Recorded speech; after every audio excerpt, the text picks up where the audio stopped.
on Windsor Morning at our Sounds of the Season show in 2013. She was 8 at the time, and she had been helping her community by running a lemonade stand outside a Windsor supermarket. Instead of collecting quarters for her piggy bank, she took donations to the food bank as payment. We checked back in with her 4 more times as Maya grew up and continued her philanthropic ways. The last time was more than 5 years ago, so we thought it was time for an update, especially since Maya Mikhael received a major honor last week from Ontario's Lieutenant Governor. She's here in our studio. Welcome back, Maya. Hi, how are you? Very good. So do you remember your first time being interviewed on CBC? Yeah, it was a while ago. I remember being very excited, especially because it was Sound of the Season, but it's been a while. Yeah, well, the last time we talked to you was in 2019, and you were in grade 8 at that time. Since then, there was high school for you. That happened. Pandemic happened for everybody. Yep. How did you continue volunteering through all of those things? Yeah, for sure. So the last time you spoke to me, I was in grade 8, and that summer ended up being our last lemonade stand. So for those who don't know, I held lemonade stands to help the community in the city. That ended up being our last lemonade stand because COVID. So I decided during COVID to start my own podcast, and the way that I did that was I interviewed a bunch of figures in our community, and I asked them what they believed is the most concerning issue in our city, and then from there they kind of explained to the community how they can help with these issues throughout COVID. So during COVID, it was really taking the time to inform people about the cause and really taking the pandemic to our advantage to do so. And then throughout high school, I became student trustee of the school board, which was an amazing honor, the Catholic English School Board, which was a great honor. I also got to help out with different fundraisers like Tampon Tuesday, which is also coming up. So all that stuff was really exciting. And then now I'm in university. I'm in 11 clubs at school, and we just keep going. I was going to ask you, what are you up to now? It sounds like a lot. What kind of things are you involved with at the university? A lot. So I'm in a club called Student Supporting Seniors, so that's probably the most philanthropic we get, where we kind of visit senior homes, stuff like that. I'm also part of the Behavior Cognition and Neuroscience Student Association, since that's my program, and it's really just about organizing events. We're actually having, we're fundraising this year for the Alzheimer's Society, and we have our gala coming up, so if you want to check that out, everyone is welcome. We have a bunch of other stuff. I'm in a club called Little Kindness, which is all about spreading kindness in the school. Just a lot going on, to be honest. It sounds like a lot of those things that you've always cared about are things that are still kind of guiding how you spend your time. For sure, of course. Now, I know you got asked about this a lot as a child, how you were inspired to start your lemonade stand, the story about seeing a man digging through the garbage at McDonald's for something to eat. Mm-hmm. Now, having the perspective of an 18-year-old who also happens to study behavior and neuroscience, what do you think it was back then that moved you so much when you saw that to start doing the lemonade stands and helping out? For sure.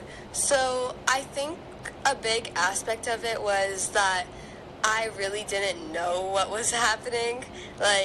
This was my first time seeing a man looking through the garbage, and any 7-year-old would be like, what is happening? This is very odd behavior.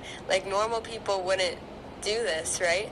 So I was really confused, I would say.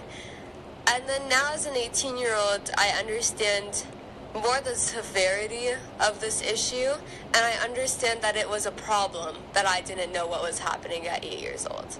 Because I think everyone should be educated about that, and I think everyone should instill that kind of value and explain to their children that this is the reality of life, and here's what we can do to help fix it. So take an issue and use it as inspiration for others.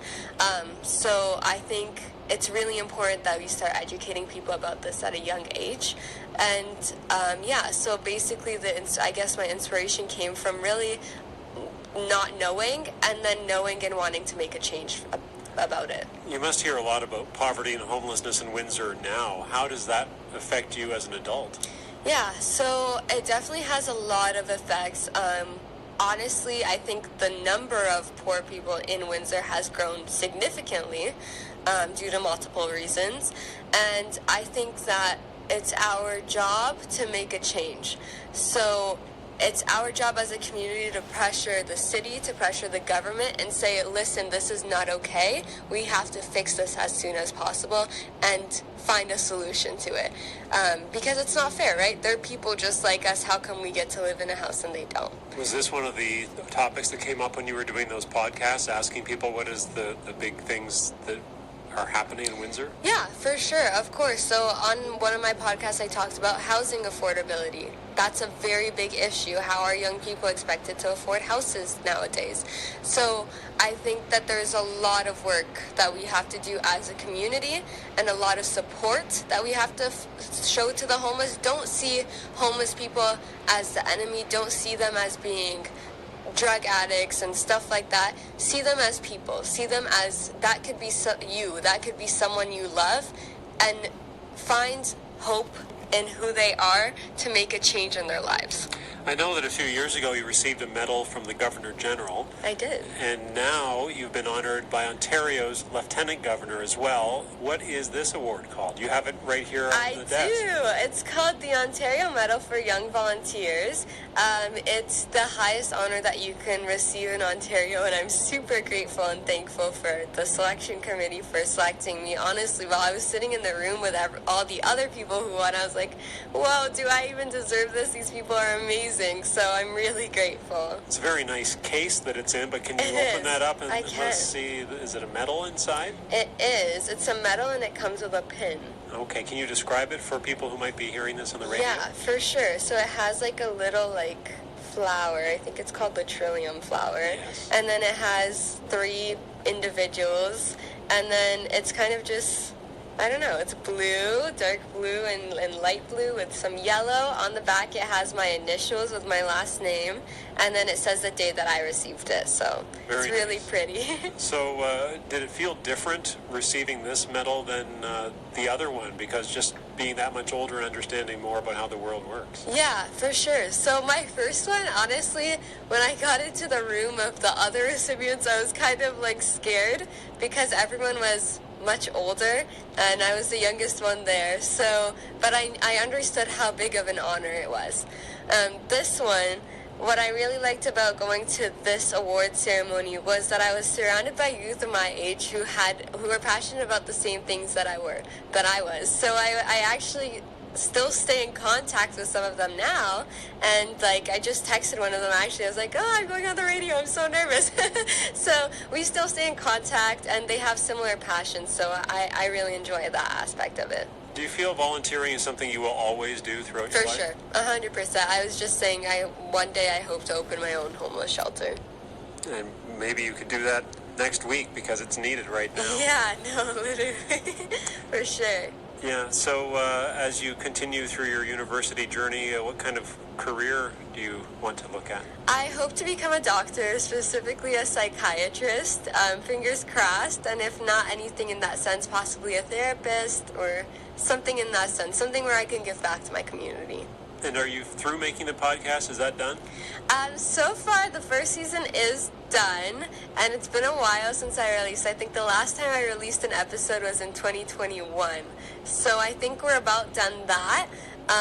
But if any new ideas spark, maybe we'll start it back up again. I still have access to it, so why not, right? Can people still go and find those Yeah, podcasts? yeah. I think I'd like to catch up. Yeah, for sure. It's called Windsor's Truth. You can find it on 11 platforms, but most commonly it would probably be Spotify and Apple Music.